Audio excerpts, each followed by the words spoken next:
আসসালামু আলাইকুম। চক্রবৃদ্ধি মুনাফার এই পর্বে থাকবে একই নিয়মের 5টি অঙ্ক যা বিভিন্ন চাকরি পরীক্ষায় আসছে।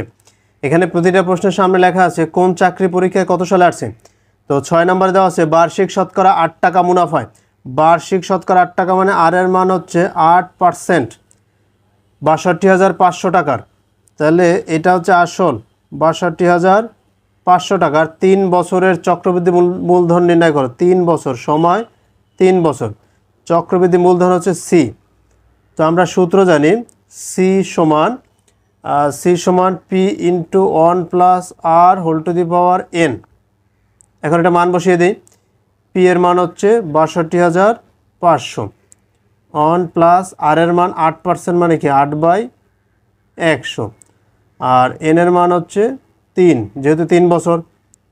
তো ৬২,৫০০ আর এটা লসাগু করি, এটা লসাগু করলে আসবে 100। এই 100 আর 1 গুণ করলে হবে 100 আর এই 8,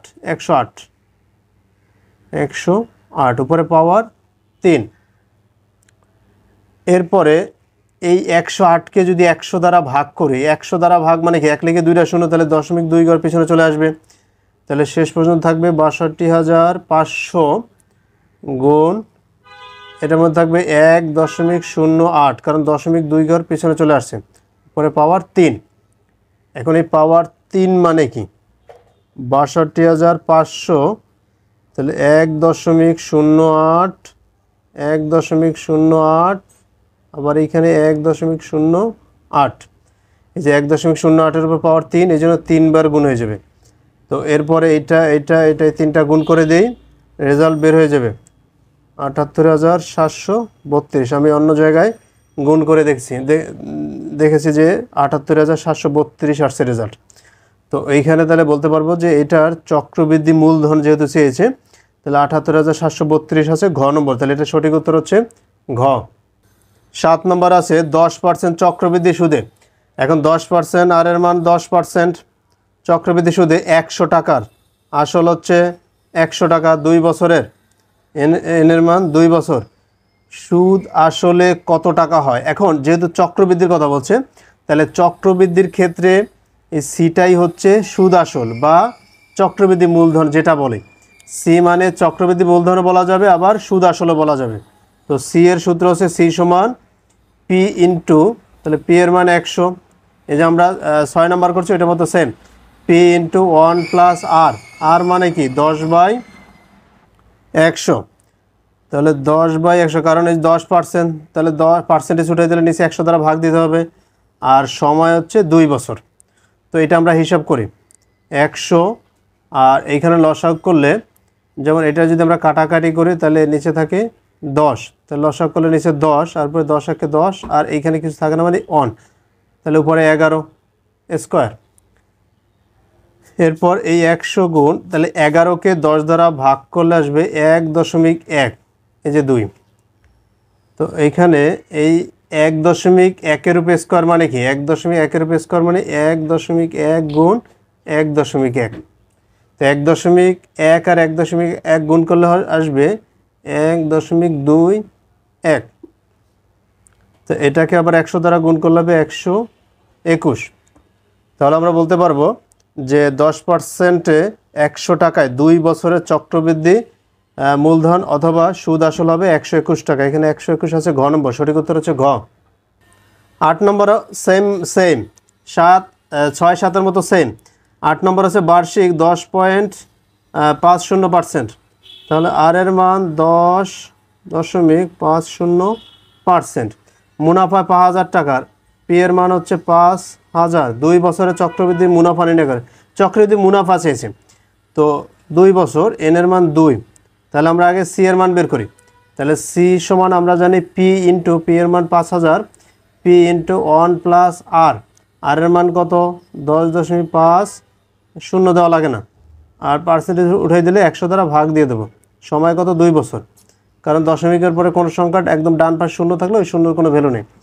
তো এইখানে 5,000, আর এইখানে আমরা লসাগু করব, লসাগু করলে নিচে আসবে 100, আর উপরে 100 যোগ 100 10.5, এটা পার্সেন্টেজ। তো শেষ পর্যন্ত আমরা এটার 100 দ্বারা আবার ভাগ করবো এটাকে।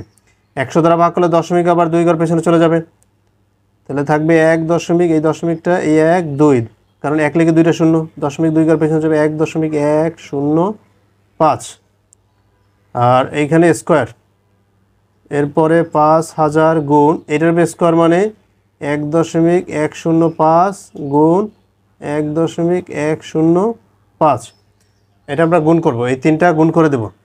এখন এই তিনটা যদি আমরা গুণ করে দিই তাহলে আমাদের রেজাল্ট আসে 6105.125।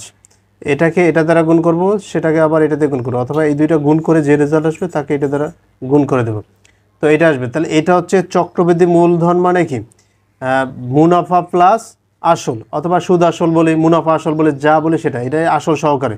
তাহলে এটার ভিতর থেকে যদি আসলটা বাদ দিই, আসল কত, এই যে 5000 টাকা, এটার ভিতর থেকে যদি 5000 বাদ দিই তাহলে আমাদের থাকবে চক্রবৃদ্ধি যে মুনাফাটা সেটা।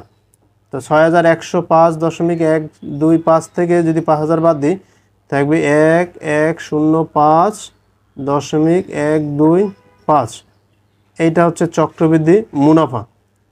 হ্যাঁ, 1105.125, এইখানে এটা নাই কিন্তু 1105 আছে, এই যে গ নম্বর 1105, তাহলে এটা সঠিক উত্তর হচ্ছে গ নম্বর।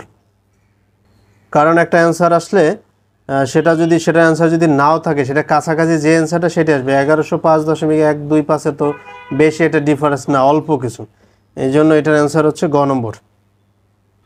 9 নম্বর দেওয়া আছে ব্যাংকে কত টাকা রাখলে, তার মানে আসল চেয়েছে 8% হারে, আর এর মান 8%, মুনাফার 2 বছরের চক্রবৃদ্ধি মূলধন, সময় হচ্ছে 2 বছর, আর চক্রবৃদ্ধি মূলধনকে সি দ্বারা ডিফাইন করা হয় 5200। তো আমাদের পি বের এই চারটা সমন্বয় করে যে সূত্র সেটা হচ্ছে সি সমান P into 1 plus r whole to the power N.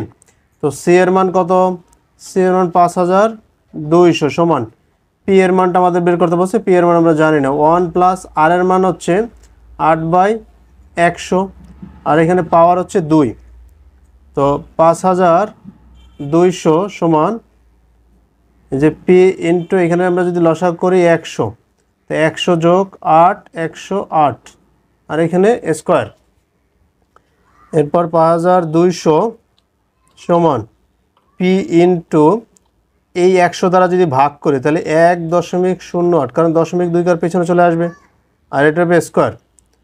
এরপর যদি আমরা এটা পিটা রেখে দিই, এটার সাথে গুণাকার আছে, ওই পাশে গেলে ভাগ হয়ে যাবে।